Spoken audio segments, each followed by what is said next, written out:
Why, hello there. Jacob here.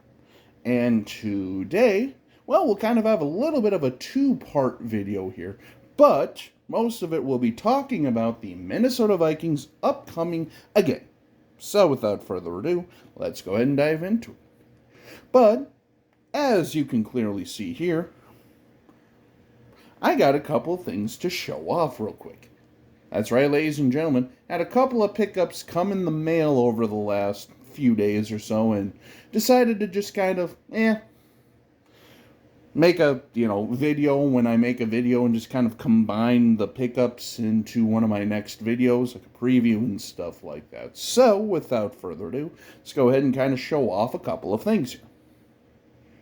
So yeah, first and foremost, as you can see here, I got a new Minnesota Vikings hat. So yeah, you know how every year, at least over the last, I'd say, several years, 10 plus years, I'm not exactly 100% sure when they started doing their, crucial catch and military appreciation hats and garb and stuff like that, but I know for at least the last 10, 15 years or so, the NFL, has their two big initiatives, obviously, the military appreciation and the crucial catch.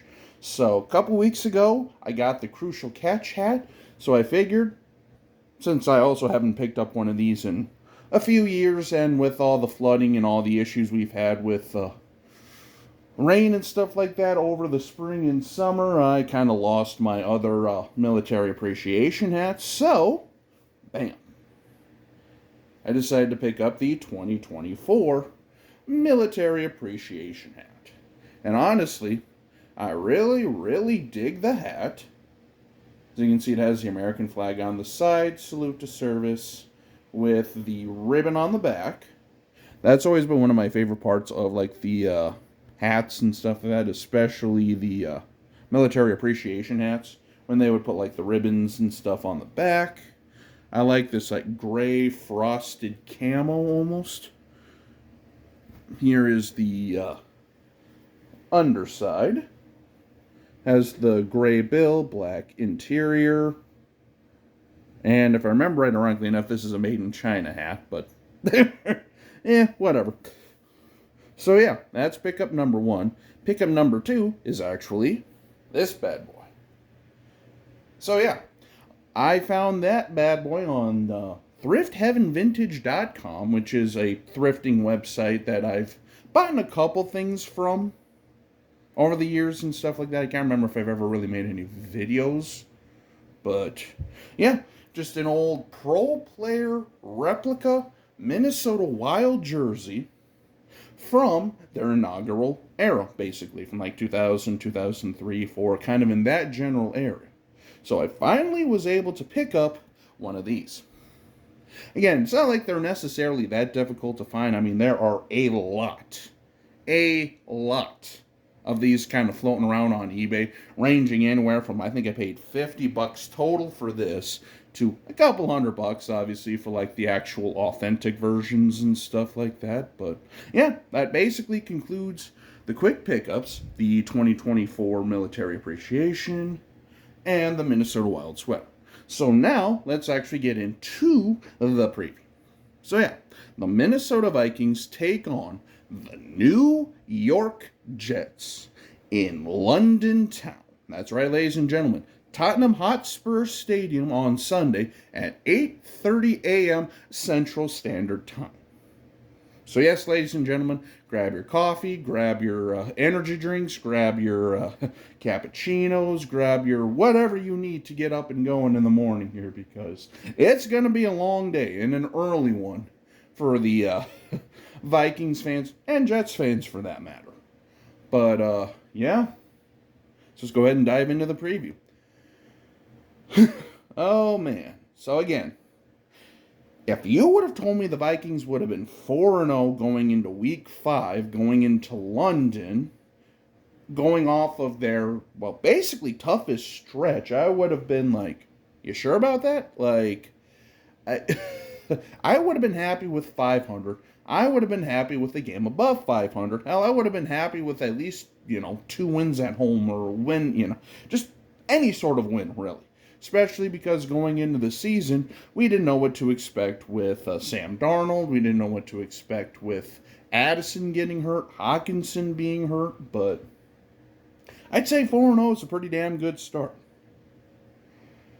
Granted, there are a few things that we definitely need to clean up there, and again, as many times as I've said this before, I am not a fan of prevent defense. Especially that style of cover 2 prevent defense.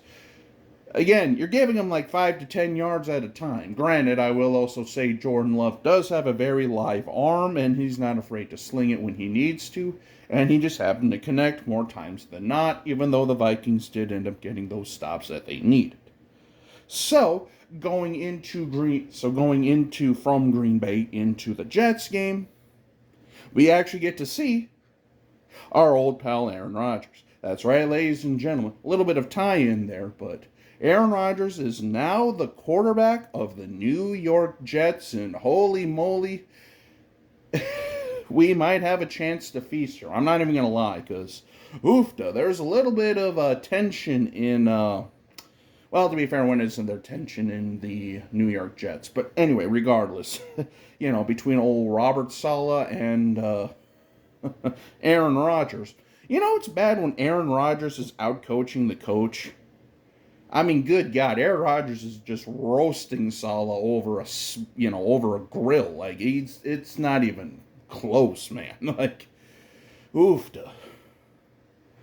So basically, the big key there for Brian Flores is ruffle Aaron Rodgers. Because again, as a Vikings fan and as Vikings fans, we've seen him a time or two, and we know the best way to get to him is to get to him. Don't let him get, that arm going, because when his arm is live and it's on, yeah. I still have nightmares of Jordy Nelson, Greg Jennings, and James Jones in my head. But as do probably a lot of Vikings fans, if I'm being honest here. But, yeah, that's probably the biggest key there, is getting to Rodgers and slowing down Breece Hall. Don't let them get that running game going. And, even Braylon Allen, I think is the backup running back's name. He's a nice little 1-2 punch there, too, if Breece Hall gets a little bit tired. But, yeah, the key there is just to get to Rodgers, fluster Rodgers, and make sure you shut down those weapons, because, well, while Allen Lazard isn't necessarily a number one receiver per se, again, as Vikings fans, we've seen him a time or two.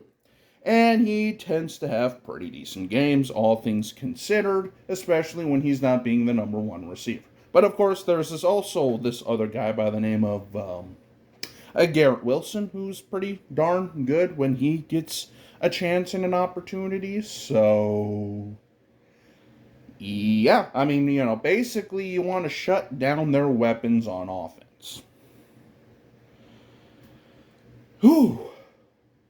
And then also real quick, too, on defense, Sam Darnold and Kevin O'Connell and those boys, keep an eye on Saleh's defense. Reason being is because, well, the Jets actually have a pretty decent defense. I mean, considering they lost last week 10-9, I mean, it couldn't put that on the defense necessarily. But it's like, their defense can smother. Their defense has its moments where it can be very good and very underrated. So do not let your guard down, and please, for the love of God, keep Darnold healthy. We're starting to get dinged up a little bit here, and we're starting to see some of these hits getting worse and worse, and again, the highs and lows of Sam Darnold, and get used to it. Just saying. But as long as you can keep the highs higher than the lows, if you know what I mean, we should win this game. I mean, as much as, I'm saying, wait till next week, this, week, that, or whatever. Honestly, I just really love this stretch that we're on. And also, real quick here, probably the biggest thing is, since we're going over to London, no injuries. Because last time we were at London, Lewis Seen's knee Well, basically went out and he had a compound fracture, which I still don't know if he's 100% recovered from.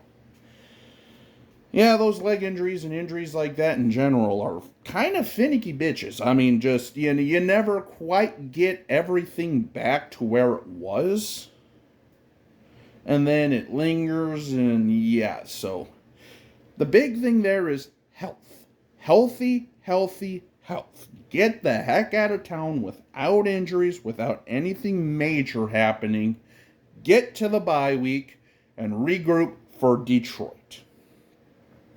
But yeah, I think that pretty much sums it up here because, well, let's just say if we can fluster Rodgers and we can fluster the Jets, it should be a fun week ahead for, ESPN and the media because, well, if you know anything about a lot of like the get-ups and, shows like that, a lot of those guys are Jets fans and fellow Jets supporters, so yeah.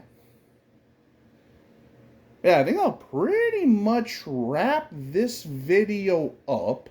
So stay tuned, though, because I may or may not have another pickup within the next few days or so. I don't know. I have to kind of keep an eye on that because it's been playing pinball again between St. Paul and Fargo these last couple of days. So who knows? It says it's scheduled to be picked up or like dropped off today. So we'll just kind of wait and see. But yeah, that'll basically wrap it up. So until we meet again, this is Jacob. Have a good day.